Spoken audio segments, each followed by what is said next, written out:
Just one question I have. You told me, we heard about that the Vedas say that don't make any images of the God. Yeah. Whoever worships anything which has been created throws himself in darkness, right? The difference between Bhagwan and Allah is that Allah says that if you worship anyone apart from me, I will punish you forever and ever, and I will not spare you of this sin. But nowhere in Hinduism's books would you see that Bhagwan is saying, okay, if you worship anything apart from me, you will be put in Narak, which is the Hindi word for hell, forever and ever. Now why I'm saying that to you is, the concept of God in Islam, Christianity and Judaism is the same, in which he feels bad if anyone worships anything else apart from him. But the concept of the other side of the religions, which is Hinduism, Buddhism, or those sides, the concept of God there, I think, is more, the God of those religions is more large-hearted, because he doesn't say to you that I'm going to put you in hell if you don't worship me. Although I understand that it is wrong to worship idols, it is wrong to worship created things. But I do feel that because that, I somehow feel that, you know, Kul hu Allahu ahad, Allahu samad, lam yalid wa lam yulad. Basically, God, there is nothing like him, right? So why in the Quran or the Bible or the Jews' scripture we are attributing a human feeling to God, that, let us say, my father gives me everything, he gives me all the money, and I give that money to the poor people, right? Now one day, if I forget my father, yeah, so my father will feel bad. But this is the human nature. God is more large-hearted than that. Even if I don't worship him, he should have no problems. You know, he should not put me to hell, because that's egoistic. Egoism is a part of human nature, not of God, is what I feel, according to my understanding. Brother Rahul is an old friend of mine, mashallah. Whenever I come to Dubai, no question answer session goes without him asking a question. He's following me since many years. When I came in 2005, when I came last year, and yesterday night, we had a good session for a couple of hours. And though he didn't mention his name, he's Rahul, mashallah. And we pray that may Allah guide him. Inshallah, may Allah give hidayah. And he asks very good questions. Always difficult questions, very good questions. I like it. It's a challenge for me. He asked me new question. I like challenges. And always I say he asked a good question. This is one of my last questions, sir. One of my last Last question before you accept Islam. One of my last questions. Before you accept Islam. Clarify this. It just struck me. Actually, He told me he will not accept Islam in public, so I don't know problem. No, it's okay. Will you clarify me on this? I'll clarify with you, and I won't ask you to accept Islam in public. We have done that yesterday. Sir, Islam is a glorious religion, and it's given me a lot of peace, and I can say many good things about it, but please clarify. And you told, I'll clarify. You told me you have spent more time studying Islam than what you spend time in getting your degree of engineering. It is right. That's right. And I enjoyed more. Therefore, I enjoy your questions also. The brother asked a very good question, very attacking, very tricky, difficult question, that he understands that all the religions, Christianity, Islam, Hinduism, say there's no God except one God, don't make images, don't make idols. But Islam goes a step further. He will forgive any other sin except the sin of shirk. Surah Nisa chapter 4 verse 48, Surah Nisa chapter 4 verse 116. But in Hinduism, nowhere does it say that if you do shirk, Allah will not forgive you. Before I ask you a question about large-heartedness, nowhere does the Quran say that if you commit a murder, Allah will not forgive you. Brother, nowhere does the Quran say that if you commit murder, Allah will not forgive you. Does it mean that I will go and commit murder? Brother. Repeat again, sorry? Nowhere does the Quran say that if you commit murder, though it is the second largest sin in Islam, in the major sins, number 2 is committing murder of an innocent human being. Yes. After shirk is murder. Though the Quran says in Surah Ma'idah chapter 5 verse 32, that if anyone kills any innocent human being, unless it be for murder or for creating corruption in the land, it is as though you have killed the whole of humanity. But nowhere does the Quran say that if you commit murder, Allah will not forgive you. Allah will never forgive you. Does it mean that I will go and commit murder?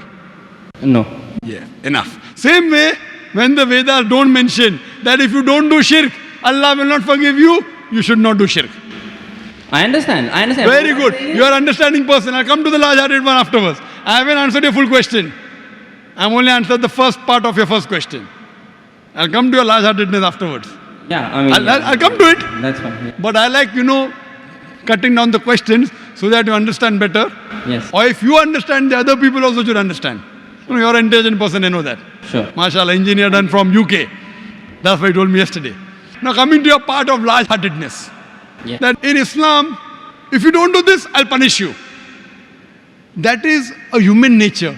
That if the father gives money to the son, son gives in charity, tomorrow the son doesn't ask about the father, so father feels bad. It's human nature, I agree with you. God is far superior, I agree with you. Yes. So why does God feel bad? Yes. Very good question, very intelligent question. Inshallah, you will get convinced. I won't ask you to accept Islam in public. Sure. That we have done that yesterday. Yes. The Quran says, Allah subhanahu wa ta'ala does not require you, you require him. Now coming to the question.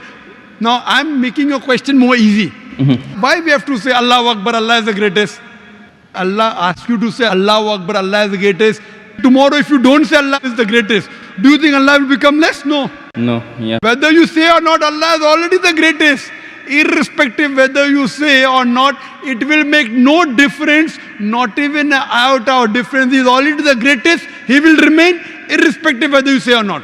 Why does he ask you to say that is the question. The question is, Allah subhanahu wa ta'ala knows the human psychology. For example, your mother has a heart attack.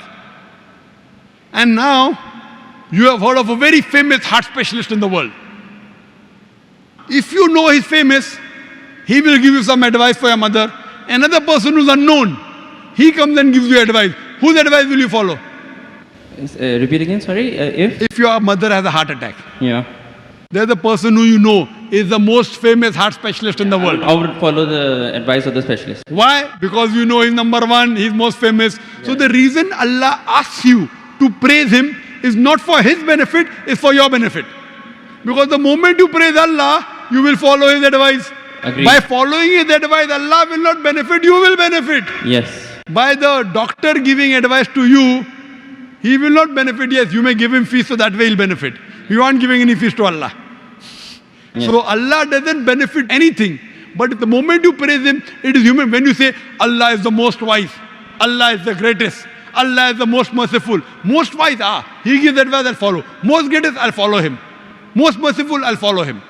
So you say all these praises not to benefit him, to benefit yourself. Agreed. Yes. So when you worship him, it does not benefit him, it benefits you. Yes. When you follow the advice of the doctor, it will benefit if you give him fees. Yes. You don't give any fees to Allah. Yes. It benefits you. Yes. So same way, Allah is large-hearted.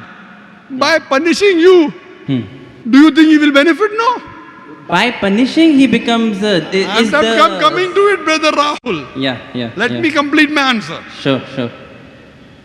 Yeah. By punishing you, he will not benefit, but he is giving you a fear. Why? If you have alcohol, he will punish you. If you have drugs, he'll punish you. Whether you have drugs or what difference does it make to him? Now, if he says, okay, don't have drugs, but if you have drugs, I will not punish you, then will you have drugs or not? You will have. If I give an examination, write two. No, I won't have. If I'm convinced it's wrong for me, I won't have. I don't need that fear of the hell. The Right. fear of the hellfire to be put in my mind Yes. to yes. avert me. God convinces people in different ways. Some people with reason and logic. You're a logical person, you're convinced with logic. Some people want fear, some people want punishment, some people want reward. There are 3-4 types of ways which Allah speaks. You get convinced with reason and logic, you're like me. Yeah. You're like me. Yes. Some people, they are not convinced with reason logic. Leave logic. I'll get reward, I'll do it. I'll get punishment, I'll stay away. So if, लेकिन सच क्या है होता क्या है reality में does it is the fear is it reality वो होएगा yes, I'll tell you. Reality is that the hellfire is there and the punishment is there, Brother, right? let me complete the answer. Yeah. Will you allow me to complete the answer or you will? Yes, please. Let me complete, I'll give you a chance. Ji. I'll give you a chance to say that you are convinced. Yes. But before I complete my answer, you're interjecting. Sure. Yeah, please. After I complete, I'll give you a chance and ask you. Sure, yeah. Now, there's a teacher taking an examination. 2 plus 2 is how much? 4. Convinced? Now, there are some people, the teacher says, okay, now in the examination, those who write correctly will get plus point, will pass. Those who don't write correctly will fail. Now, when the teacher is telling hundreds of things, it's difficult for everyone to remember.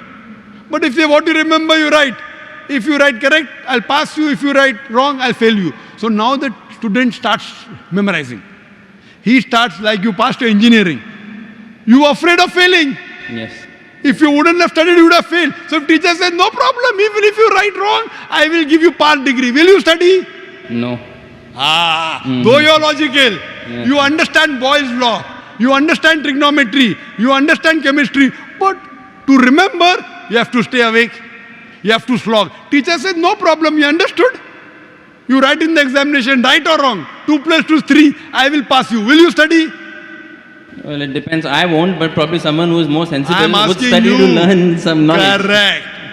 If the teacher says, now your aim is to get the degree, Yeah. once you understand, if you fail, you won't get the degree. Yeah. So here Almighty God speaks logically. Some people logically it doesn't make a difference whether hellfire is there or heaven is there. Other people, you do it, you get a reward. Like when you speak to your child, sometimes you speak logically, sometimes you say, I'll give you a chocolate. Yes. Sometimes, ek lafa marunga. Yeah. I will give you one slap. Yeah. So this is what God knows the psychology of the human being. He's our creator. Sometimes logic, sometimes reasoning, sometimes reward, sometimes punishment. But once he says he has to follow, he can't lie. Once he says, he has to follow. So he's trying to convince you, suppose your son. Yeah.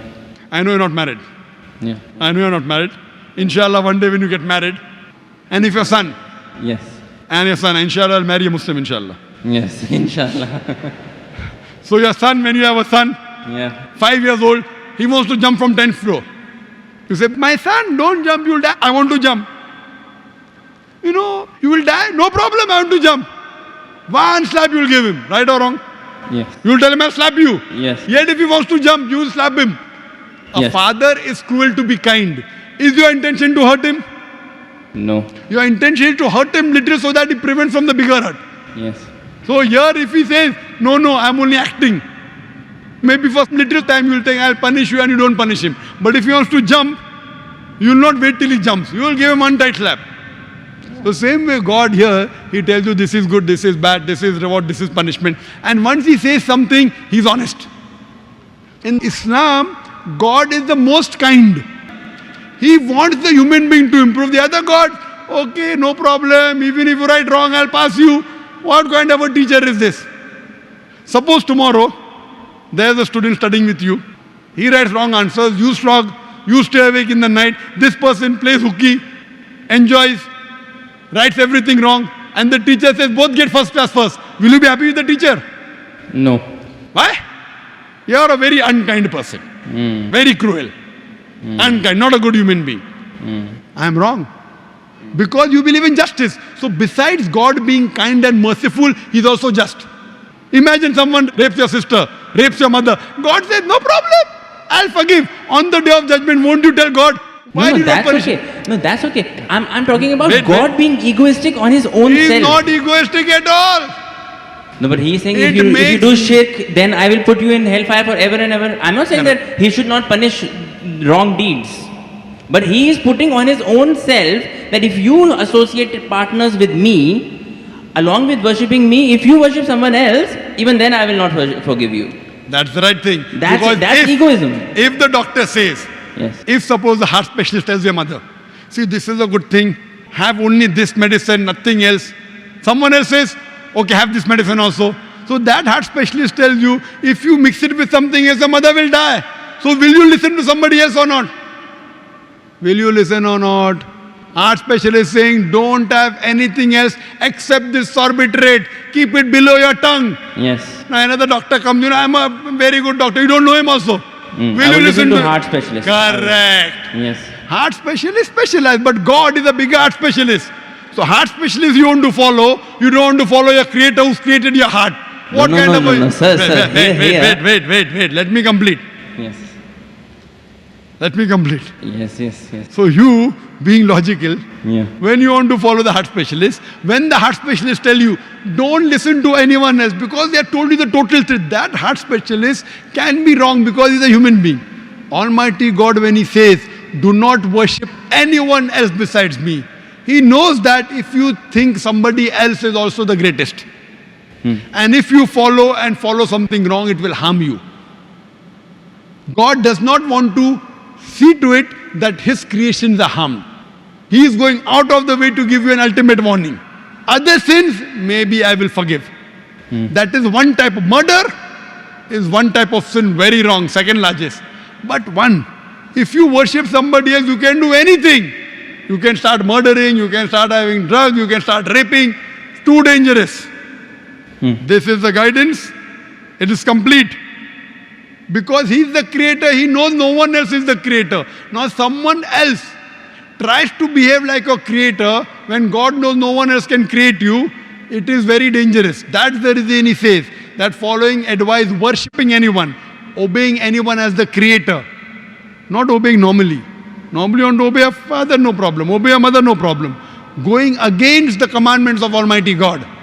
Worshipping somebody That is else. what I'm trying to find out. Is that the right God who is saying that if you associated partners with me, I will never forgive this sin? You are taking, it's a catch-22. I am questioning whether a God who thinks like that, is that the correct God? Correct God. You are saying he is the correct God, hence Why? he knows. Why? Yes. I have checked up with science. This Quran passes Yes. the test. When I put science to your Hindu scriptures, it fails. Yes. When I put science to Bible, it fails. So even if I agree with you with my earlier question, maybe this is ambiguous, fine. 80% is proved to be 100% correct. 20% is ambiguous. Inshallah, logically, even this will be right. If I have to put that way. But the other way, if a doctor who's solid... Stronger argument would be that Stronger 100% argument, is correct. 100% 100% of it is proved that it is correct. If 20% ambiguous is I'll there, tell you one thing, brother. Your mind hasn't reached that level. My mind hasn't reached that level. right. The science hasn't reached that level. Maybe 100 years afterward, 1,000 years after, it will be proved 100% correct. We are limited. The problem is in you and me, not in the Quran. Similarly, but a person who's very powerful, a person who's a heart specialist, he knows his stuff very well. He'll be sure. Do this, nothing else.